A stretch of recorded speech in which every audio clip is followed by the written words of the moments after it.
les gares étaient un lieu riche, et là on va quand même parler essentiellement de pauvreté et de grande pauvreté qui composent une partie de la richesse des gares. Ce qui est intéressant, c'est de savoir d'abord de qui on parle.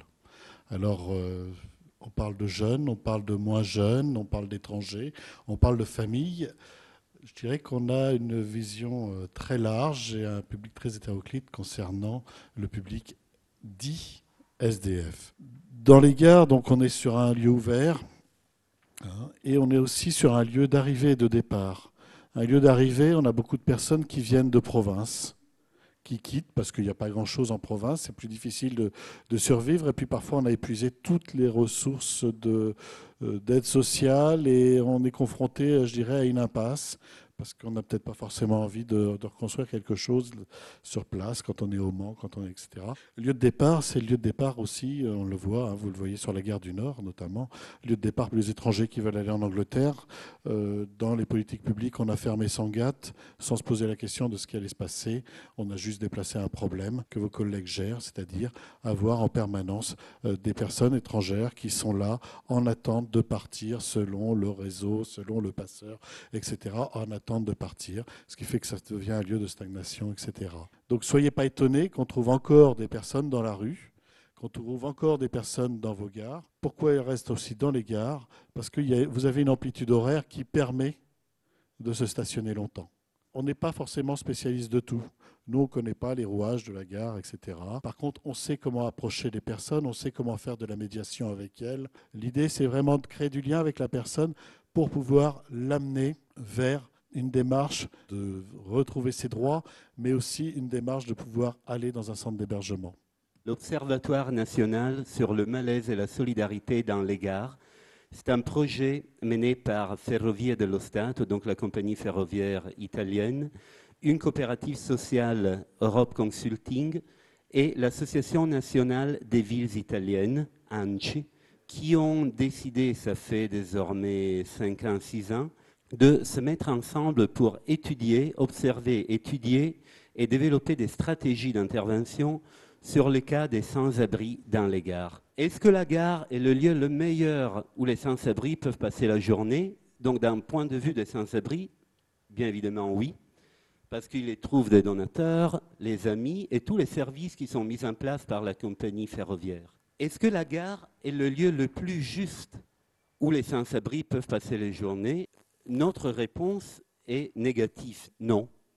Parce que d'un point de vue de droits humains et de droits citoyens, si vous voulez, les personnes en errance ont le droit à une société inclusive d'un côté. De l'autre côté, les compagnies ferroviaires ne sont pas, dès que je sais, une organisation caritative et ne sont pas une autorité publique chargée par la loi et par la Constitution à résoudre ce type de problème.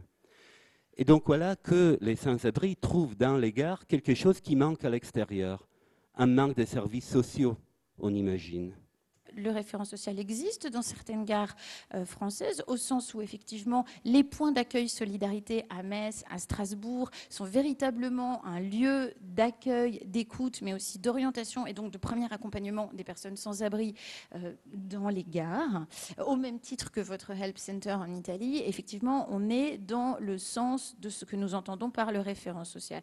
Objectif, effectivement, arriver à un consensus entre les partenaires, ce qui devrait être mis en œuvre au niveau local pour effectivement accompagner ces personnes sans abri. Deux champs d'investigation très importants qui ont été fléchés dès le départ par les entreprises ferroviaires, mais aussi par les parties prenantes associations, comme étant les champs d'investigation importants. D'une part, la question de l'insertion par l'activité économique de ces personnes en très grande exclusion et donc très très éloignées de l'emploi. La question du logement, le housing first, c'est une question clé. Et puis d'autres questions qui vont certainement arriver dans le cadre de nos échanges dans les mois à venir. On est sur quelque chose dans lequel on ne peut pas juste faire comme si ou faire un peu. On ne peut que aller au fond des choses, se poser les questions et se poser vraiment les questions de comment on s'y prend. Il ne s'agit pas seulement de bonne volonté, il ne s'agit pas simplement de sentiments, il s'agit aussi de s'y prendre d'une certaine manière pour obtenir des résultats et ne pas être désespéré par les non-résultats.